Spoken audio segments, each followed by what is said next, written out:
হুটহাট করে জামাইয়ের আবদারগুলো পূরণ করতে আমার ভীষণ ভালো লাগে।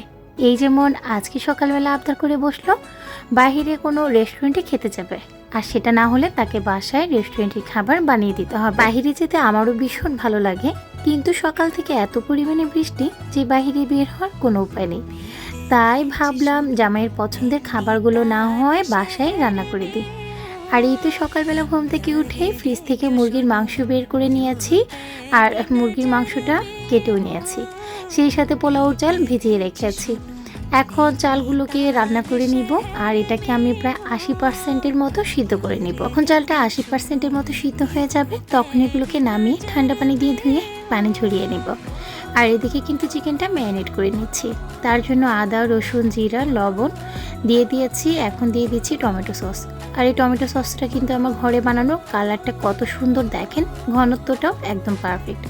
এই রেসিপিটা কিন্তু আমার পেজে আপলোড করা আছে, চাইলে হাতে ঘরে বানিয়ে নিতে পারেন এইভাবে একদম দোকানের মতো টমেটো সস। তারপর কিছুটা সয়া সস দিয়েছি আর গোলমরিচের গুঁড়ো দিয়েছি, দিয়ে খুব ভালো করে এগুলোকে এখন আমি ম্যারিনেট করে নিব। তার সাথে একটা ডিম দিয়ে দিয়েছি। ফ্রাইড চিকেনে যদি আপনি ডিমটা দেন তাহলে কিন্তু বেশি ক্রিস্পি লাগে খেতে, তাই ডিমটা দিয়ে এখন চিকেনগুলো ম্যারিনেট করে নিচ্ছি। আর এই ফাঁকে চলেন আপনাদের সাথে খুব সুন্দর একটা ড্রেস শেয়ার করি। এটা হচ্ছে চিকেন কারি, খুবই সুন্দর একটা ড্রেস। এটা ফুল রেডি ড্রেস থাকবে। এই ড্রেসের মধ্যে লোয়ার পোর্শনে খুবই গর্জিয়াস চিকেন কারি এবং কাটওয়ার্কে কাজ করা আছে, সেই সাথে স্লিভেও কাজ করা আছে। আর এটা হচ্ছে প্যান্টের মধ্যে খুবই সুন্দর ডিজাইনার লেস করা আছে এবং প্যান্টটাও রেডি থাকবে, প্যান্ট ইলাস্টিক করা আছে। এটা দোপাট্টাটাও কিন্তু ভীষণ সুন্দর, অফ হোয়াইট এবং পিঙ্ক কালার কম্বিনেশনে। এই ড্রেসটা দেখেন আমি পরে আপনাদেরকে এখন দেখাচ্ছি পরার পরে কেমন লাগবে। এই যে দেখেন ফুল ড্রেসটা এখন কত সুন্দর লাগছে, আর দুই হাতার মধ্যে কিন্তু গর্জিয়াস কাটওয়ার্ক এবং চিকেন কারি কাজ করা আছে। ড্রেসে পুরো লোয়ার পোর্শনে হ্যাভি কাটওয়ার্ক এবং চিকেন কারি কাজ করা আছে, সেই সাথে পাঁচ হাতে এই দোপাট্টাটা অনেক বেশি সুন্দর। এই ড্রেসটা কিন্তু সম্পূর্ণ রেডি থাকবে, নিয়েই আপনারা পরে ফেলতে পারবেন। সাইজ পাবেন 38 থেকে 46 পর্যন্ত।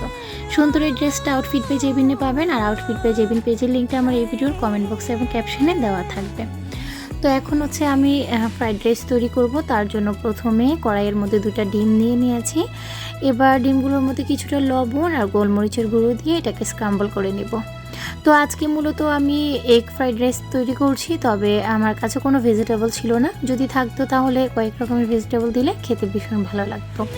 সাথে কিছু চিকেনও দিয়ে দিচ্ছি। তো আমি কিছু চিকেন কিউব কিউব করে কেটে একটু ম্যারিনেট করে রেখেছিলাম, সেগুলো তেলের উপর এখন ভেজে নিচ্ছি। এদিকে ভাতগুলো ঝরঝরে হয়ে গেছে, মানে ঠান্ডা হয়ে গেছে, তো সেটা আপনাদেরকে একটু দেখিয়ে দিয়েছি। আর এদিকে চিকেনগুলো যখন একটু ভাজা ভাজা হয়ে গেছে, তখন আমি এর সাথে একটু পেঁয়াজ কুচি, সেই সাথে একটু ফ্রোজেন গাজর দিয়ে দিচ্ছি।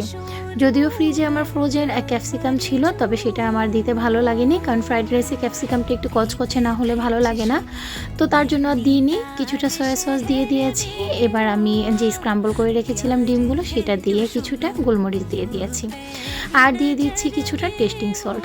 খুব ভালো করে সবগুলোকে একসাথে মিশিয়ে নেওয়ার পর আমি এখন যে রাইসগুলো আমরা রেডি করে রেখেছিলাম সেই রাইসগুলো দিয়ে দিচ্ছি। এই তো আমি রাইসগুলো দেওয়ার পর খুব ভালো করে উল্টে পাল্টে নেড়ে চেড়ে এখন এটাকে ভেজে নেব। লবণটা অবশ্যই পরিমাণ মতো দিবেন, আর যদি লাগে তাহলে কিছুটা সয়া সস আবারও একটু দিতে হবে, কারণ আমি পরবর্তীতে আবারও কিছুটা সয়া সস আর লবণ অ্যাড করেছি। এই তো ফ্রাইড রাইসটা তৈরি হয়ে গেছে, এটা কিন্তু ভীষণ মজা হয়েছে। এবার যে চিকেনগুলো ছিল সেগুলোকে আমি শুকনো আটার মধ্যে একটু ভালো করে কোট করে নিচ্ছি। কোট করা হয়ে গেলে আমি এগুলোকে ডুবো তেলের মধ্যে এখন ভেজে নিচ্ছি, আর দুটো পাশ খুব ভালো করে ভেজে নিব। মূলত আমি কিন্তু দুইভাবে চিকেনটা ম্যারিনেট করে রেখেছিলাম, একটা হচ্ছে আমরা আজকে যেটা খাবো সেই পরিমাণে, আর বাকিটা হচ্ছে সাফওয়ানকে পরে খাওয়াবো, সেটা আমি আলাদাভাবে ম্যারিনেট করেছি, সেটা ফ্রোজেন করব। এই তো আমরা যেগুলো দুপুরে খাওয়ার জন্য তৈরি করছি সেগুলো দেখেন খুব ভালো করে ভাজা হয়ে গেছে। যখন দুটো পাশে এরকম গোল্ডেন হয়ে যাবে তখন আমি এগুলোকে নামিয়ে নিচ্ছি। আর এই তো এগুলো হচ্ছে সাফওয়ানের জন্য ম্যারিনেট করা চিকেন। তো এগুলো এখন আমি বক্সে করে ফ্রিজে রেখে দিব। তো দুপুরের খাবার তো রেডি, জামাইয়ের আবদার পূরণ করাতে সে কী যে খুশি হয়েছে। আর এই যে দেখেন অলরেডি খেতেও বসে গেছে, আর আমিও এখন খাবারটা খাচ্ছি। তো আজকের মতো বিদায় নিচ্ছি। সবাই ভালো থাকবেন, সুস্থ থাকবেন, আর হ্যাঁ, আমার আজকের রেসিপিগুলো কেমন লেগেছে কমেন্ট করে জানাবেন। আজকের মতো বিদায় নিচ্ছি, ভালো থাকবেন, আল্লাহ হাফিজ, আসসালামু আলাইকুম।